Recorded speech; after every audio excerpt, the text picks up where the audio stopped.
Welcome back to another episode of Words of the Wise. Today I have Chief Avera. He is a member of the Texas School District Police Chief Association, and he has been in law enforcement for 50 years. I am really looking forward to this conversation. Welcome to the show, Chief Avera. Thank you so much for being here with us today. Well, it's my pleasure, and thank you so much for the invitation. It doesn't seem like it's been that long, but it's been a great ride. We were talking about this offline. I don't know if it's just as we get older and busier, but I feel like time is going by so much faster. The older I get, it's like, we can't believe at the time of this recording, it's mid-November already, and I can't believe that we are already here. So I'm looking forward to, sharing with our listeners a little bit about you, your career. So if you're willing to give us a little bit of background, I know that you started this career when you were really young. So give us a little bit of insight. I live in East Texas, which is where I grew up. It's about 14,500 people just south of Tyler, Texas, which is the rose capital of the world. We're in Jacksonville, Texas, the tomato capital of the world. We have the historic Tomato Bowl here, which is our high school football stadium. And as I was finishing high school, I ran into the local police chief. Who asked me what I was going to do after graduation. And I said, well, I'm going to the local junior college for a couple of years and decide what to do. And he said, I have an opportunity for an option for a young guy that wants to consider this career to work 4 hours a day. 20 hours a week after from 3 o'clock in the afternoon till 7 o'clock in the evening to learn about law enforcement and would you be interested? And law enforcement had not crossed my mind. I really didn't know what I wanted to do, but I didn't know about law. I hadn't thought about law enforcement, and so I thought about it for a minute and got back with him and said, "Yeah, I believe I'll give it a shot." That's amazing. So not on your radar at all, young kid, and he was like, "Hey, how about this?" And you said, "Sure." And now 50 years later, here we are. I told him, in fact, I remember telling him very plainly, while I go to junior college, take 2 years, I'll commit to you for 2 years, and then I'll see after that. About 4 months into that cadet position, he came to me and said, Bill, we've got some people resigning, and I just wondered if what you thought about working here so far. And I said, well, Chief, I'm enjoying it. I was working in the afternoons doing parking patrol downtown and also learning how to dispatch. And so the next thing I knew, I was being sworn in as a police officer. And back in those days, in the mid 70s, we didn't have to go to the academy for a full year, which is unheard of. That scares me to death today to think about that. But we didn't have to do that. And so, that kind of began the love affair. And yeah, and so here it is, 50 years later. It's hard to believe. I have been on a tour. I did make the tour of Texas during my career, but finally, they always say you migrate back to where you began. And so it was, I came home in 2016. Wow, I love that story. You had told me when we talked offline that you didn't know your parents, and you later found out that your biological father was also in law enforcement. That's correct. I was adopted as an infant, did not know anything about my biological parents for until I was probably 60 years old. I knew that I had been adopted from an adoption agency in San Antonio, Texas. I had done some volunteer work with them, and in fact, still associated with that agency. I'm chairman of their board. So as I got a little older and realized that, things are changing in your life, and you probably need to know some things about. I didn't know about medical history. I didn't know about anything. So I chose to decided to have a DNA, and and did Ancestry.com. All of a sudden, I began to get matches of people and actually met some cousins, and several of them provided me with some photographs of my father. One of them was a first cousin on my dad's side of the family, uh, in his police uniform back in the 50s, 1950s. Um, And I was shocked. I had no earthly idea, and so I guess it's in the DNA, so to speak.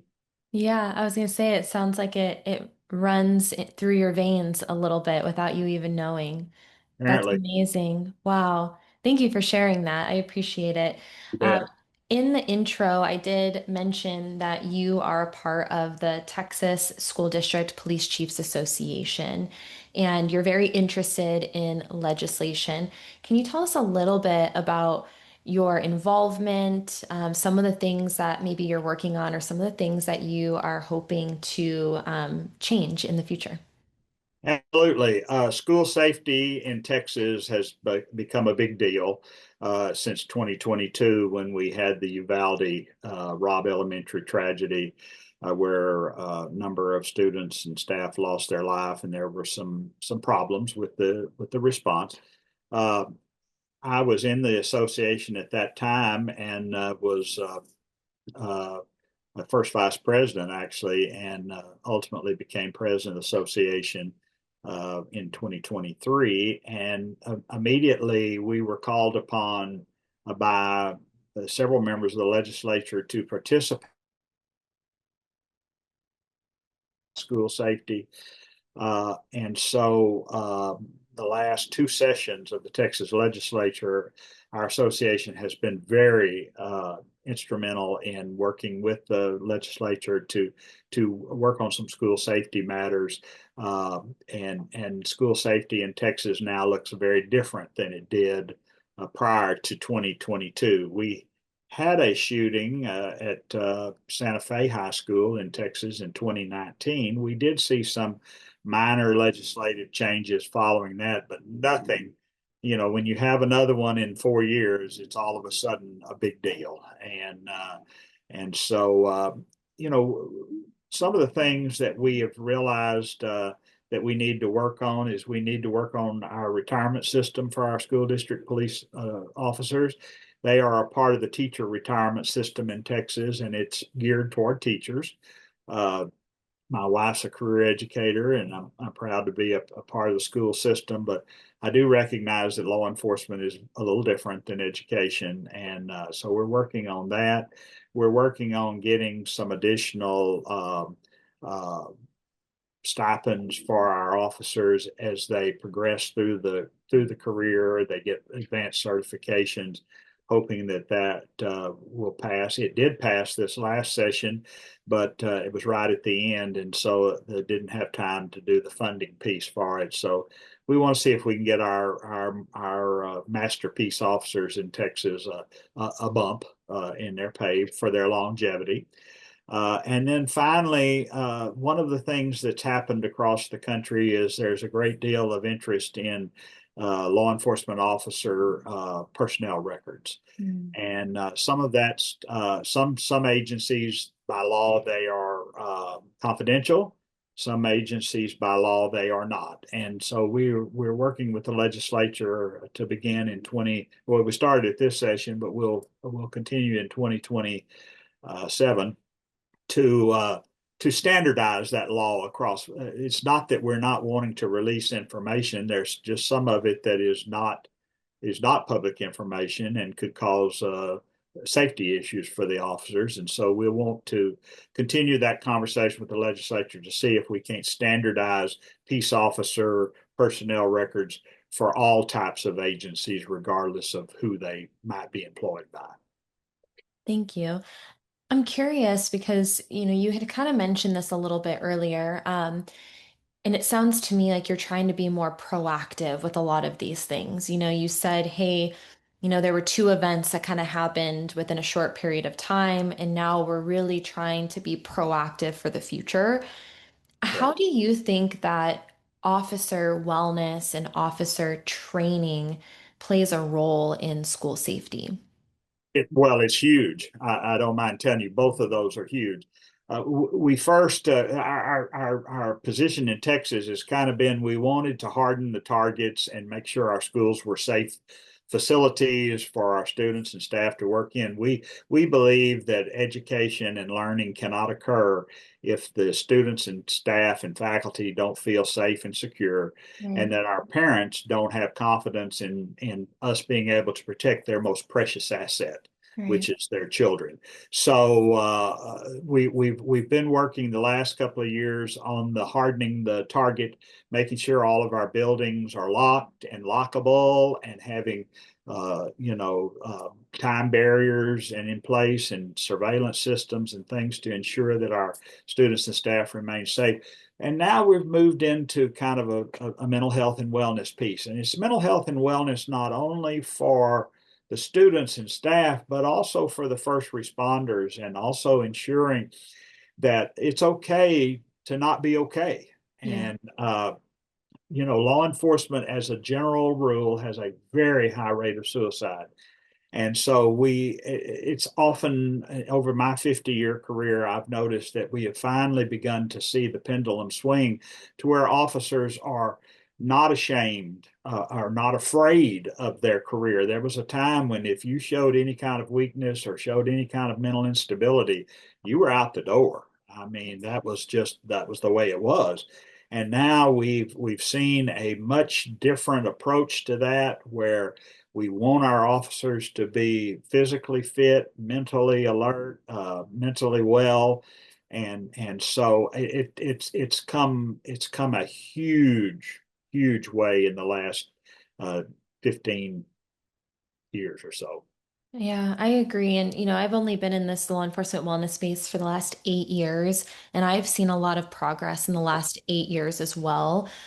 I think that we're starting to recognize, and I don't think everyone's there yet, because I think that you guys are really good at taking care of everybody else, but then sometimes when it comes to taking care of yourself, and I'm guilty of this too, right? I want to help everybody to my own detriment. And I think that the message is starting to get out there that, hey, if that's your goal, if your goal is to protect your community and to operate at a high level and make sure that you can do the things that you want to do in order to protect and serve, you have to be able to take care of yourself first. If you're not physically able to do the job or mentally able to do the job, then it's a disservice to your peers, your community. And I think that that's starting to kind of make ripples, across, the profession. I think across just the country as a whole. Like, I think we're starting to recognize the importance of not just in the first responder, although that is important, but I just think in the community as a whole, how important it is for us to be proactive in taking care of ourselves. Yeah, and I couldn't agree with you more. And what we end up seeing is this high level of burnout, this high level of a physical illness Mhm. brought on by stress, and the stress. I mean, we see our academies now teaching how to better manage stress and how to handle wellness. It's all part of the curriculum that wasn't even remotely mentioned in when I went to the academy all those years ago. So what we are seeing is a renewed push to ensure officer safety is achieved through wellness. Yeah. And so we want officers to take care of themselves and not get so stressed out that they can't manage that, because here's the problem that we see. Oftentimes officers operate at such an elevated level of stress and engagement, and we forget how to de-escalate ourselves, how to bring our own emotions down. And so when you near the end of your career, as I am, and you look back over all these years, many of my peers have put in 20 years, 25 years, 30 years, 40 years in the profession, gone home, not had any kind of activities outside of work, not have any hobbies, not have lost touch with their families, or not have good family relationships, or have worked constantly all these years trying to portray an image that maybe was unrealistic. They go home and they sit down and they die. Mm, And either from their own hand, or just can't manage not being in the fight, if you will. yeah. And so I always encourage our young officers, take care of yourself and your families first. And we see these young men and women, and it happened some in my generation, but I think it's gotten worse. Is that there's a lot of money out there to be made by law enforcement. There's a lot of off-duty jobs. There's a lot of part-time jobs.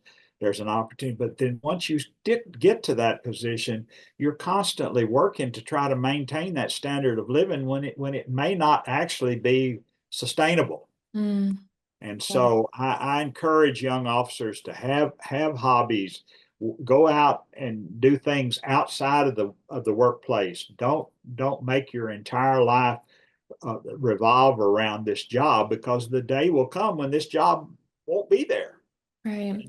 and you need to have some other um, activities, some other interests, some other friends. I mean, they talk about, oh, well, you guys and gals only only have friends with each other. You're only friends with each other. You don't have groups outside, or maybe you're not involved in this group or that group. And there's some truth to that. Yeah. I really appreciate that you correlated wellness with safety, and not just safety in the community, but also officer safety. And there's a Correct. lot of different ways we can view this. We can view this from a physical perspective, and you can, give prime examples. If you injure yourself because you pull a hamstring and now you're on the ground, and that's a safety issue, right? If you are in a fight and, physically you can't stay in that fight, that could be a safety issue. Like, we can think about these from a physical perspective. Then we can think of it from a mental perspective. And you said this before, like, what does that do to your decisions? What does that do to your emotional regulation in response to things? And what does that do to your longevity? And I have an expression that I use, and it sounds really morbid. It's not meant to be, but it's, if you're not growing, you're dying. That's And right. it's what you said before, but I think you made me think of this in a different perspective. I think a lot of times when we think of growth, we think of professional growth, right? And so you don't want to stay stagnant. You want to always be trying to improve yourself. But to your point of what you said, there has to be the other side of the coin. How are you growing personally? What are the things that you're doing to improve your life outside of your career? Because it's easy to say, okay, maybe someone has a goal of being, a homicide detective or a chief or a canine handler or whatever that is. And so it's easy to say, okay, well, these are the steps that I need to take in order to get there professionally and to grow. But Mhm. are we asking ourselves those same questions in our personal lives? What is your goal? Is your goal to be married for 30, 40, 50 years? Is your goal to, be able to play sports with your kids, as you get older? What are those goals, and what are the things that you have to do to achieve those goals? Because to your point, if you stop moving and you just sit there, nothing grows in stagnation. Think Nothing. think of a swamp. There's nothing growing in there. Actually, not correct. But I was pretty driven when I was younger. Some people would say, probably agree with me if I said, my own personal assessment is, I might not have been the best street cop in the world. And I think I sometimes was in the wrong generation. I had more empathy and desire to help people than I had to punish them. I thought that there were better ways to gain compliance with the law than to just hammer people all the time. And so sometimes I was in trouble with the supervisor and not writing enough tickets or not putting enough people in jail or whatever. And finally I had one tell me one time, you need to hurry up and get in administration because you're going to be a much better administrator than you were a street cop. I don't know about that either, but anyway, what I mean by all that is you've got to have these goals and objectives. I didn't get married until later in life. I was driven by my career. I wanted to do all these things. And when I finally found my wife, my future wife, met her, my entire outlook on life changed. And we've now been married over 20 years, Wow. and we have two great kids that are both well and doing good. And so, that showed me that it wasn't all about work. Hmm. And so we're engaged in the community. We attend worship together. We go to events together, and we have a circle of friends outside of law enforcement. Yeah. And not to say that I don't have good friends in law enforcement. I have 50 years worth of friends in law enforcement, and it seems like nowadays we memorialize and bury one more often than we see them. I Yeah. mean, because where we are in life, in our stage of life. But yeah, I think people need to get involved in first place, they need to volunteer.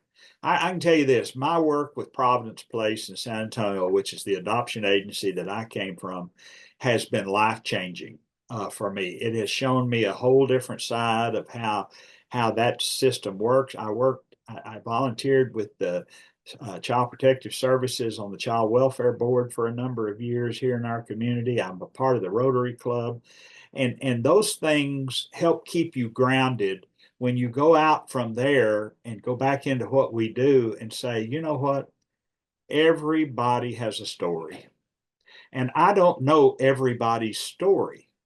And if I don't know your story, it's shame on me for not talking to you to learn your story and understand what things make you tick.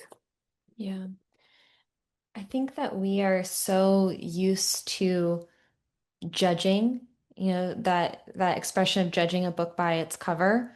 And I I think it's so beautiful that you came full circle and that you're volunteering with the same adoption agency that you came from. I think that is, you didn't tell me that offline, and that gave me chills all up and down my arms. But I think that our past experiences and the things that happen to us in our lives give us a deeper understanding, give us a deeper motivation for things.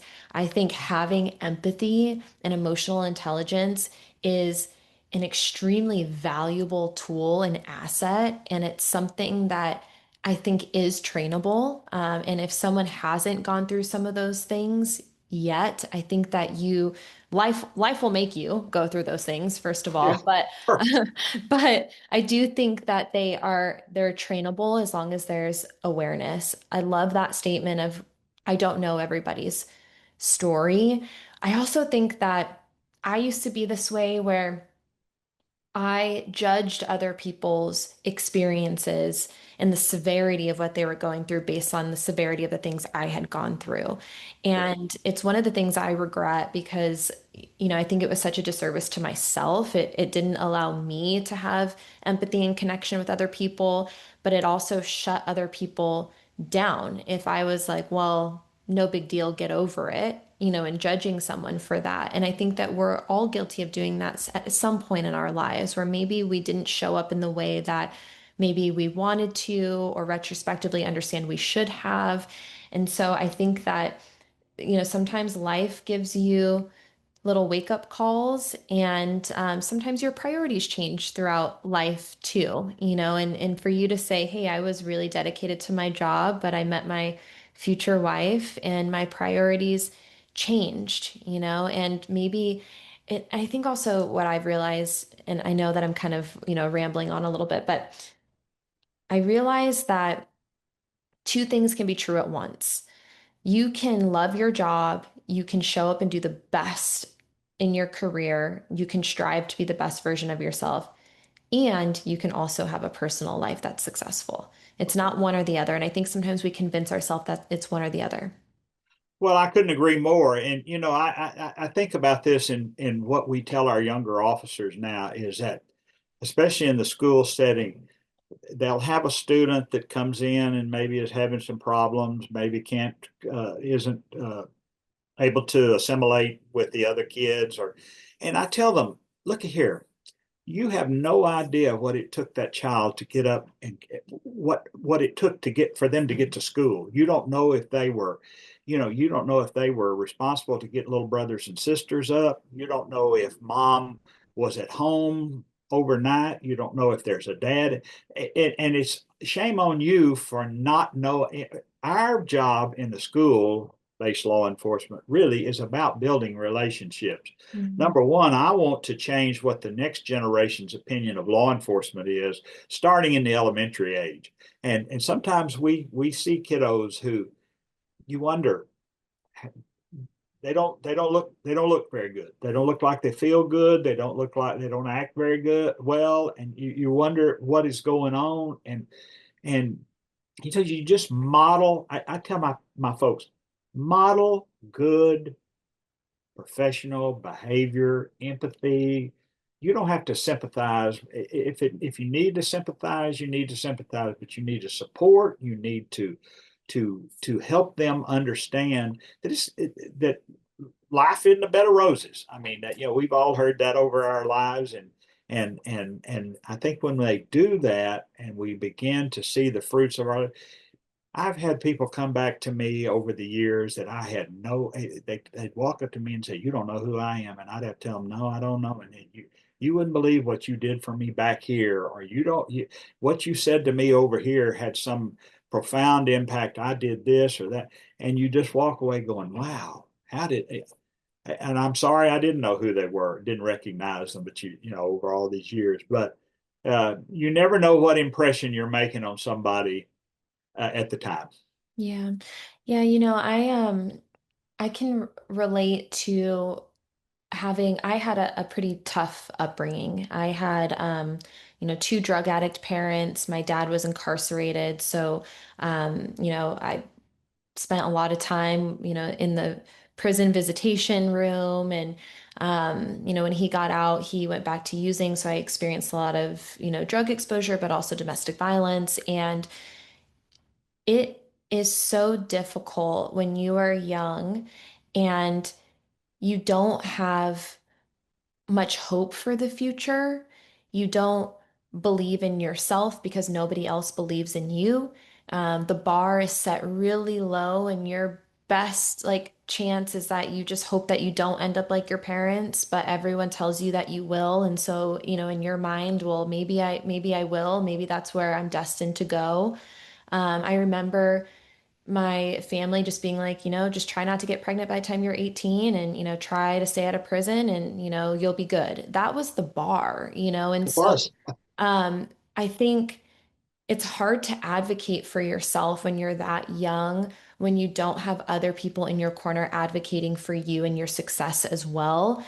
And I wish that I would have had people that would have taken that time to understand my story and to understand why some of the behaviors were happening. Yeah. As I was a great kid until I was, in high school. And then I was rebellious, I was resentful, I started ditching school and making bad decisions. And there wasn't anyone that pulled me aside to say, hey, what's going on? Like, we're here for you. And I wish I would have had someone like that. And so to your point, maybe if someone would have taken that time to say, what's beneath the surface, what's going on in this kid's life, they would have understood that there was a lot of pain and there was a lot of adversity. And I didn't have, hope that I could even graduate high school, to be honest. I didn't think that that was even for me. I had no idea that I had an option to go to college, Mhm. that was something that I could have done. I didn't know that I could be anything special or great. I really just thought that I was going to be, what everyone expected me to be. So, No.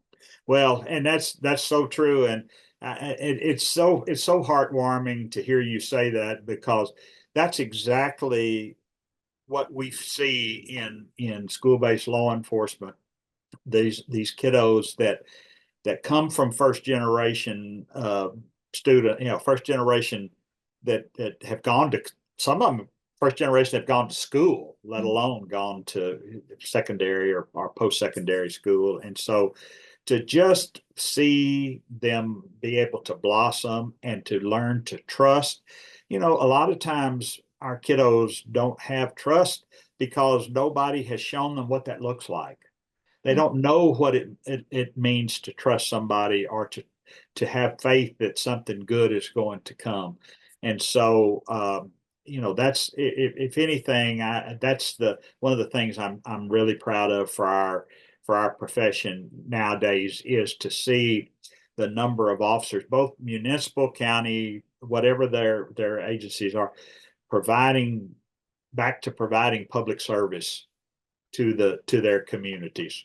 Yeah, it excites me that this is something that's a focus and something that you guys are talking about, advocating for, that it's a part of the conversation. And, I think that once there's awareness about this, then there's room for forward growth and momentum. So it excites me that this is something that's a part of the conversation for you guys. And it gives me a lot of hope for the youth and, the future generation. You had told me that a lot of people are moving to school departments. A lot of officers, men and women, are looking for careers in schooling and school departments. Why do you think that is? Well, I think it's several things. I think a lot of people have recognized that uh, our current generation needs some stability. I think they need to have some positive role models, like you mentioned. Sometimes kiddos don't see a lot of that at home, or they don't have the opportunity to get out and mix and mingle, and so most of their time that's not spent at home is spent in school. And so we like to say our school officers are part of a triad, and that's a mentor, a counselor, and an educator. And in the center of that triangle is a law enforcer. So we can never forget that we are law enforcement and that is the safety aspect of it. But we can be that triad. We can help educate that child. We can help mentor that child and even do some informal counseling. Most of us don't have a counseling background, but I can tell you, my years of life have qualified me to do give a lot of advice. It may not be professional advice, it may not be licensed advice, but it's life's advice. And Yeah. so that's what I think draws many that are near the end of that. They'll get their retirement, much like I did on the municipal side. I did my time there. I got my pension secured, and then had an opportunity to migrate to school-based law enforcement, and it's the best decision I ever made. And so we have some young officers, and you have to have a mix. So we have some young officers, and they have to be of a certain psychological profile to be able to manage, what they're going to see, and it's very different than what they see on the street. So, and sometimes, we have to remind them, you're not on the street. We're in a school, and we have a different clientele. We have a different expectation. And but to see them grow, and then to see the older officers that are second career come in almost like in the role of pseudo grandparent. And so I love to see them operate in the elementary schools, because we're required in Texas now to have an armed officer on every campus, regardless of how old the kiddos are. And so I have some of my more veteran officers that are working in the elementary, and one of them is he reads to the kids. They read to them. He reads to them every week, one day every week, from kindergarten up to the fourth grade. They love him. He had to be out the other day, and I went over to sub for him at that campus. Where's Officer Jay? Where's Officer Jay? When's he going to be back? And they were just so excited to know Officer John. So Yeah. anyway, hopefully that's something that I'm excited about. Yeah, I love that story. And, it kind of makes me feel like you're softening a little bit, like in a different way, you Oh know? yeah. And I think that adaptability is really important. And, like you said, the clientele, the community is different. And so you have to be able to evolve the way that you interact with people, the way you talk to people, the way you understand people. And that's another aspect of growth, right? If Yeah. you're Oh yeah. used to a certain type of way, for your entirety of your career, and then you step into a new environment where you are put in a position to adapt and evolve in a completely different way, that is growth. And I think that's exciting, to Oh, it is. feel like you can have a new breath of your career and breath of life, and so that excites me. And I just see, the officer in the room reading to the kids, and I think that's so cute. You had mentioned this before, but do you think that starting early and developing these relationships and this mentorship is the way to change public perception long term and to gain more of that community support? I think it absolutely is, and I think it's important that everyone understand that, they're going to be there are successes and there are failures in every. I mean, every day, we all experience those. Things will go really well one day, and they may not go so well the next day. But the at the end of the day, here's my philosophy, and I think it's a lot of people's philosophy. When I walk out the door for the last time, I want things to be just a little better than they were when I got here. Yeah. And if everybody will use that philosophy, whether you're on the street, whether you're doing street law enforcement, whether you're doing detective work, whether you're doing school-based work, I just need it to be a little bit better when I leave than it was when I got here. It doesn't have to be perfect. Perfection is we strive for perfection and we don't often make that, but we need to leave things a little better than what we found it. And if we do that, then eventually people will notice that and that becomes contagious. Yeah, I agree.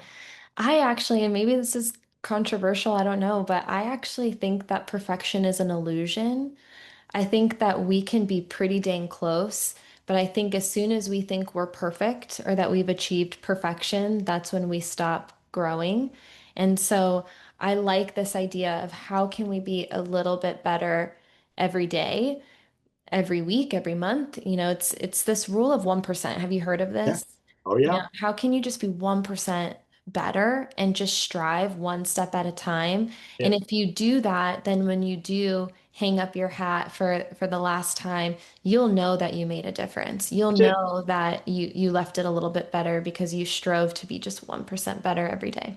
That's it. That's all you can ask of. That's all you can ask of anybody is just do your best.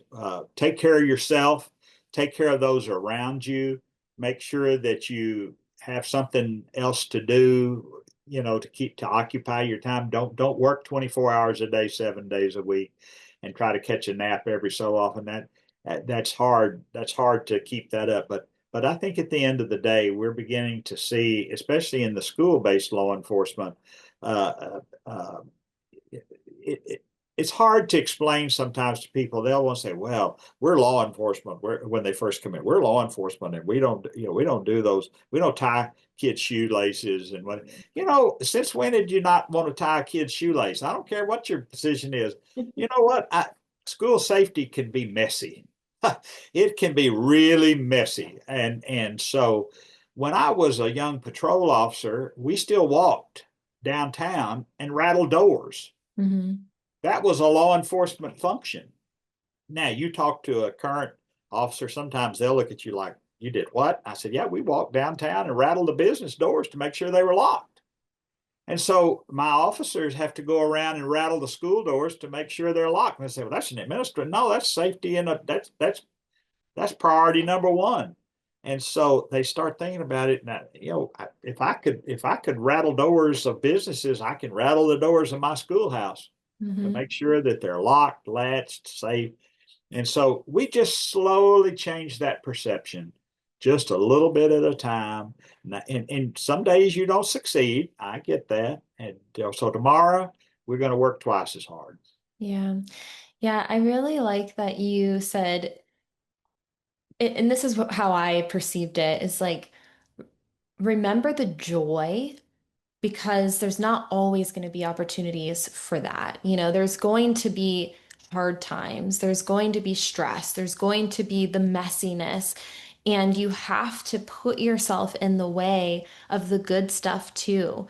You know, tying a kid's shoe, you know, and you don't have to be in school policing to go out in the community and interact with kids playing basketball or, you know, go kick a soccer ball or, you know, whatever it is. And I think that you have to find those opportunities for joy and happiness and fulfillment because there is going to be the other side of it. You Always. cannot avoid that. You cannot avoid, in your line of work, you can't avoid the stress, the traumatic incidents, the things that happen. And so, how can you counter that with the good stuff too? One of the things that you had said to me, and I really wanted to touch on this before we wrap for the day, but you had said that you wish you would have known more coming into this profession. And one of the reasons why I started this podcast is because I was hearing all these I wish statements from leadership, you know, and I'm curious, you know, how do you think that departments and academies can maybe better prepare younger officers for the realities of this career? And maybe what are some of the things that you wish that you would have known? Well, that's an interesting question. You know, I wish and I guess I was so young, maybe I was naive to think that there weren't that some people are. I try not to say people are innately bad, but there are people that do not wish to follow the rules. I mean, regardless of where you are, what kind of community you live in, what your policing job is.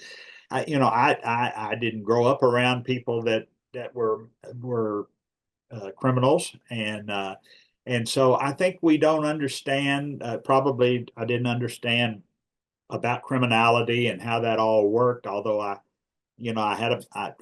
ended up with a bachelor's degree in law enforcement, police science, and criminology. But that was after the fact. I'd already been in the profession a couple of years by the time, 3 years by the time that happened.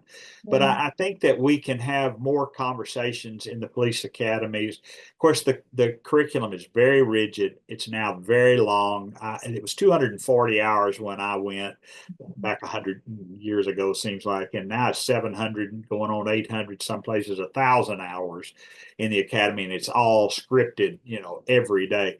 But you've got to have enough. The academies and the training providers need to bring in uh, veterans of the force that can explain to the cadets that as you mentioned, not every day is going to be a good day, yeah, and you have to be able to. And I would tell them early on, take care of yourself. yeah, yeah. And I think that the earlier you can put in place habits and routines and processes, the better. And there's kind of this interesting dynamic right now because I do work with academies, I do work with officers and, you know, from all ages, but the Mm-hmm. younger generation, they're like, I'm good. I'm young, I feel good. I haven't seen a lot yet, like I'm good.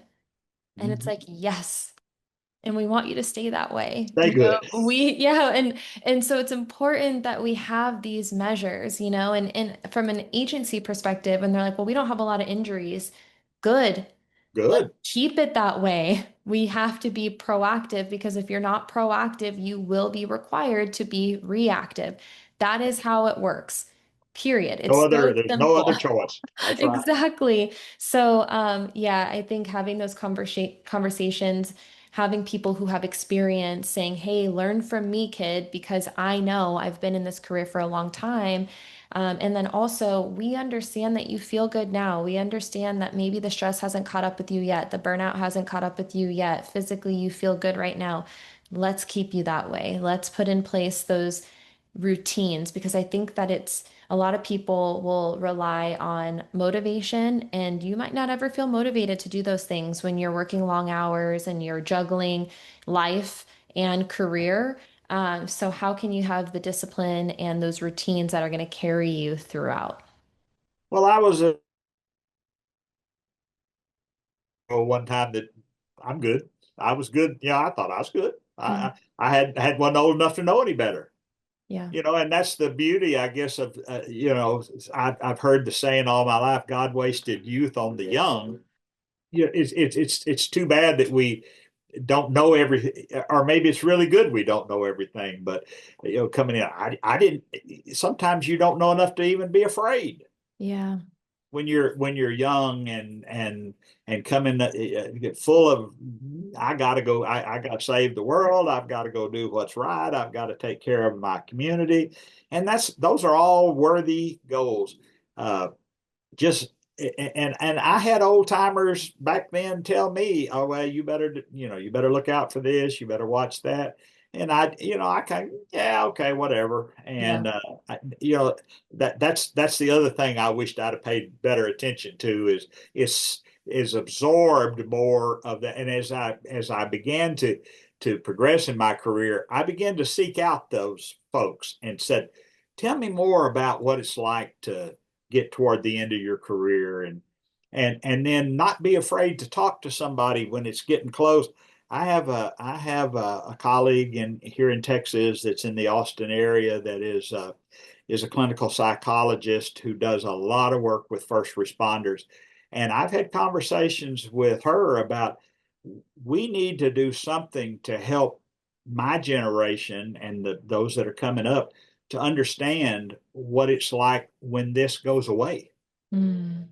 and be able to give them some alternatives of how to cope with not being in the fight, Yeah. not having that adrenaline rush, not learning how to deal with things that no human being should have to see. Yeah. And you wake up one day and that all stops just like that overnight. I mean, you walk out one day, you do your final call on the radio, and you're done. Yeah. And we haven't helped people transition. And maybe there needs to be a transition period between active service and retired status so that the officers can learn how to manage that. Yeah. I that's kind of what's on my heart right now, and that's where I'm at, trying to look at how we help officers prepare for the next phase of their career. Yeah, I appreciate you saying that because I don't think that there is a lot of conversation about that right now. And it's an interesting concept to say, how can there be a transitional piece? I also think, how can organizations include retirees more often?